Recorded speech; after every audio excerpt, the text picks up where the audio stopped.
আমাদের শততমিকের মাদার নেব, শততমিকের মাদার থেকে শুধু একটা ফোঁটা ইউজ করব। একটা ফোঁটা থেকে এবার আমি ফার্স্ট টাইটুরেশন করব, থার্ড টাইটুরেশন করব, থার্ড টাইটুরেশন থেকে এক গ্রেন নিয়ে আমি নিউ প্রোটেন্সি মাদার তৈরি করব। তাহলে এখানে আমার কয়টা মাদার আসলো? একটা হইল শততমিকের মাদার, আরেকটা হইল 50 সহস্রতমিকের মাদার। এই 50 সহস্রতমিকের মাদার থেকে কিভাবে আমরা ডাইলুশনে যাব সেই জিনিসটা আপনাদেরকে দেখাবো। এখন প্রশ্ন হচ্ছে যে এটা শিখে আমাদের কি লাভ হবে? এখন টাইটুরেশন করার কারণটা কি? টাইটুরেশন করার কারণটা হচ্ছে ওষুধকে সূক্ষ্ম থেকে সূক্ষ্মকরণ করা। সূক্ষ্মকরণ, এক কথায় সূক্ষ্মকরণ। যেমন ধরেন মাটির বোমা। হ্যাঁ, আমাদের বাঙালি ইংরেজ সাহেবকে মারতে গেছিল কি দিয়ে? মাটির বোমা মেরে। তো এটার ক্যাপাসিটি কত? এটার ক্যাপাসিটি নইলে 10 ডোজ হবে। যার গায়ে বেশি এনার্জি আছে নইলে সে আঘাত বেশি দৌড়ে দিতে পারবে। আচ্ছা কি বেশি পারবে? আচ্ছা পারবে না। তাহলে দেখেন এই বোমা থেকে একটা বোমা একটা পারমাণবিক কি করবে? বাংলাদেশ থেকে ছাড়বে, ওইটা এরকমই তো ব্যাপারটা। তাহলে সূক্ষ্মকরণ হয়েছে, কিন্তু এটার কি হয়েছে? সূক্ষ্মকরণ করার ফলে ঘটনাটা কি করছে? শক্তি বৃদ্ধি হয়েছে, অ্যাকশন বাড়ছে, এরকম না? হ্যাঁ, আগে আমরা লিখতাম কলমে, ওই দোয়াইতে কলম দিতাম, লিখতাম, কত কষ্ট করে লিখছি, কেমন?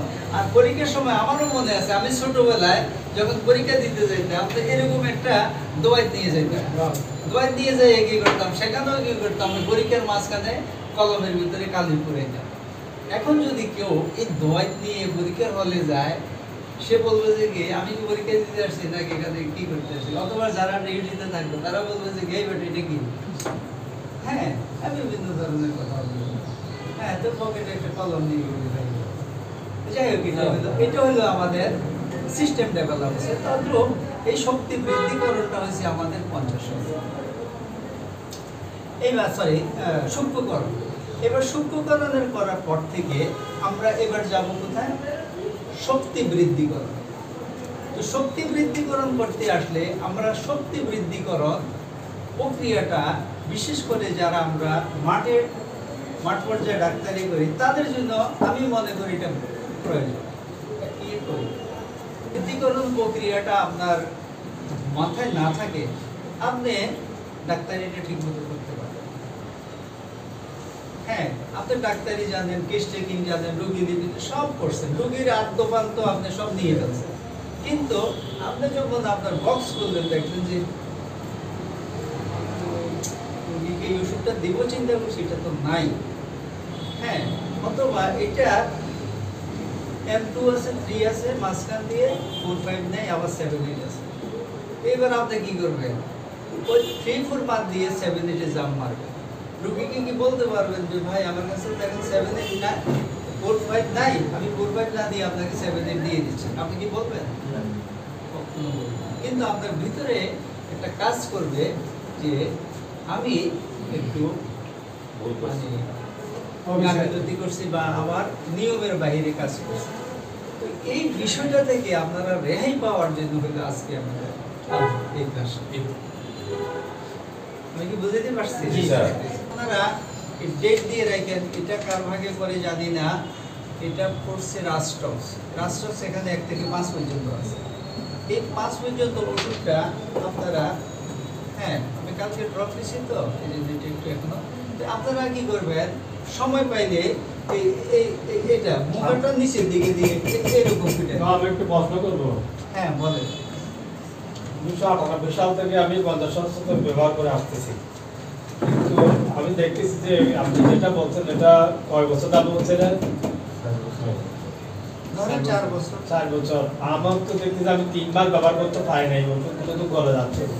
আচ্ছা হ্যাঁ, এটা বলতে পারে, গলাটা অস্বাভাবিক কিছু না। কি কারণে বলতে পারে?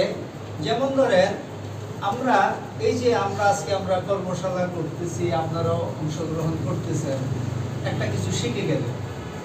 আপনি কি মনে করেন আপনি সবকিছু নিজে নিজে করে ফেলবেন? পারবেন।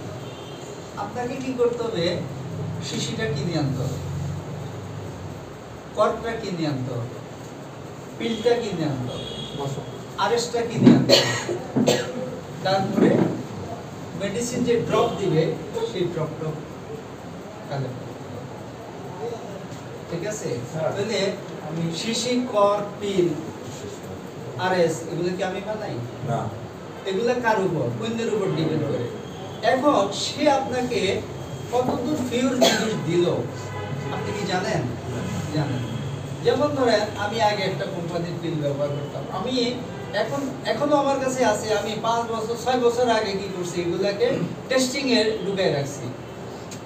4টা কোম্পানির পিল জানি। আপনারা ওষুধ কিনে নিছেন, নেওয়ার পর এটা বক্সের মধ্যে রেখেছেন, রোগী আসছে তখন খুলছেন, নাকি এরকম হয় না? হ্যাঁ, তখন বলছেন, কিন্তু আপনি ওষুধটা দেখলেন না এটা কি অবস্থা বা কি আসল বিষয়। তো এটার জন্য কি যে ওষুধ সাপ্লাই করছে সে দায়ী হবে না আপনি দায়ী হবেন? আপনি দায়ী।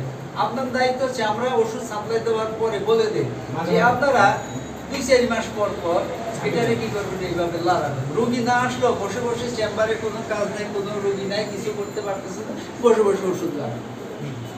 আপনি যে পয়সাটা ইনভেস্ট করছেন এটা আরো লংজিবিলিটি বাড়ে। এখন আপনি যদি ওষুধটা কিনে এটা বাক্সের ভিতরে রেখে দেন, এরপরে কয়দিন পরে দেখবেন যে বাক্সের মধ্যে রাখছে সেখানেও গুনা পোকা ময়লা আবর্জনা জমা